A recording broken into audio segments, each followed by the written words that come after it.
In 1928, the great Croatian sculptor Ivan Mestrović was commissioned by the Art Institute right here in Chicago under the auspices of the Ferguson Fund to design and sculpt a piece of art that would, in the words of the fund's initial endowment, memorialize events in American history.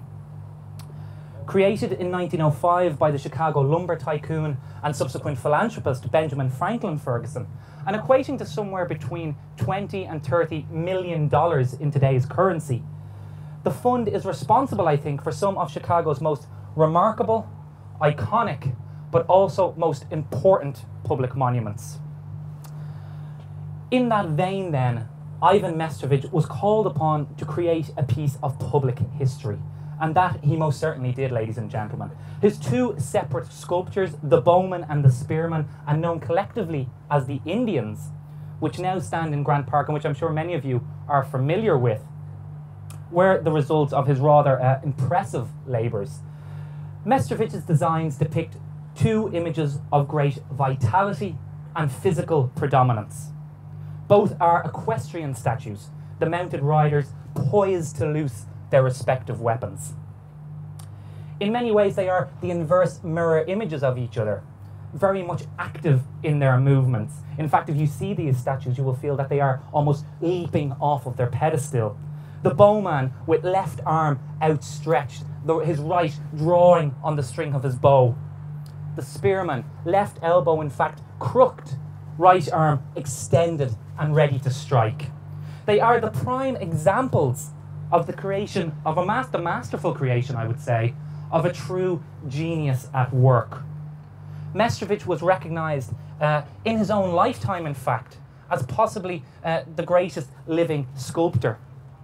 And some commentators went as far as to suggest that he was, in fact, the greatest sculptor of religious forms since the Renaissance.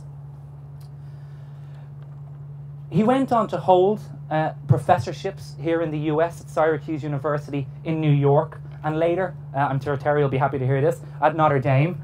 And in 1954, the then serving president, Dwight D. Eisenhower, personally presided over the ceremony that granted Ivan Mestrović his American citizenship. Now, why begin a presentation like this one, in which we are going to commemorate and remember, and in some cases, analyse Fort Dearborn and the events of 1812 with reference to Ivan Mestrović?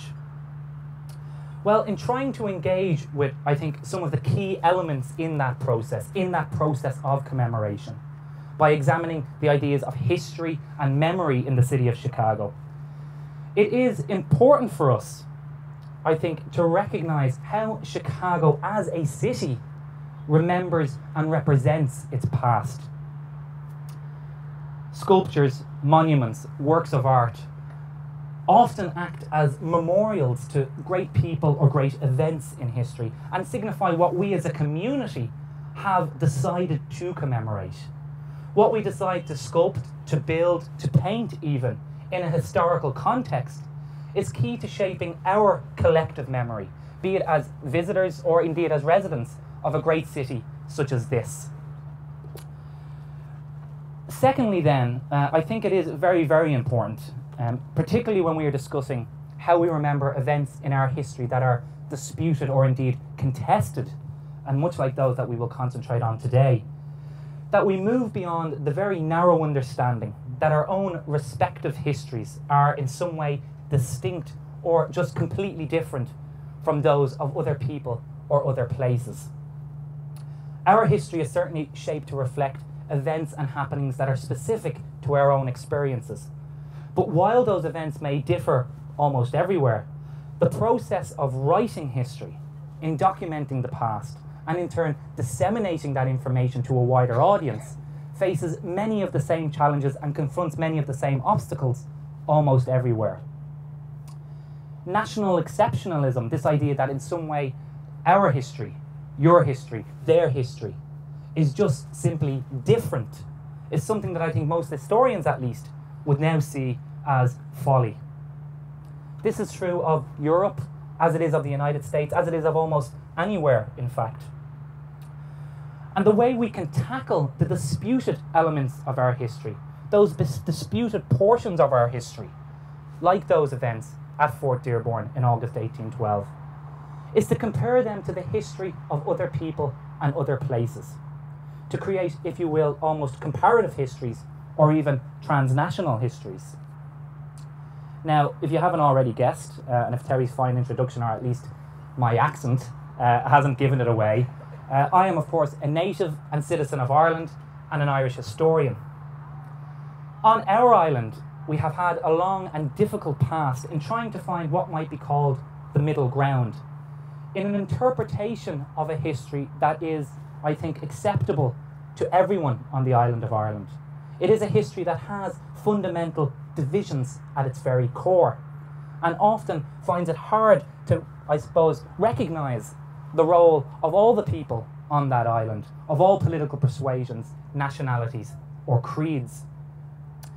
For example, at Trinity College in Dublin, Professor Jane Omar spearheaded a project known as the 1641 Depositions that sought to analyse and in many respects reassess a key moment in Irish history, namely the 1641 rebellion, in which, very generally speaking, a Catholic minority and revolt against the ruling Protestant elite cost the lives of countless people. Like the history of Fort Dearborn then, and to a greater extent Chicago, this event divided contemporaries and historians alike. Coming to terms with these kinds of episodes in our respective history, as Professor Omar has stated in the past, is one of the biggest challenges faced not just by historians, but also by individuals and communities. And we must, I think, also remember that what happened in Chicago in August 1812 was, in many respects, the final act in the history of what we might call the old Fort Dearborn.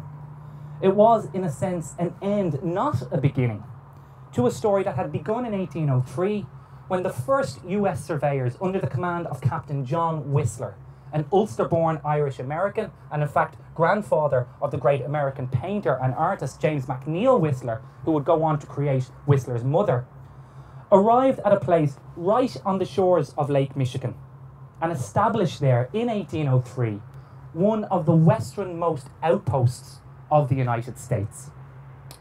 Today's Whistler's original site is situated at the centre of the city, in an area that is, it could be said, I think, at the very heart of this city, at the raised intersection of Michigan Avenue and Wacker Drive. Just as in 1803 then, Fort Dearborn is very much a point of intersection, a meeting place, a place of coming together, and I think now it must, in maybe a metaphorical sense, fulfill that role in the creation of a common cultural memory for all of the residents of Chicago.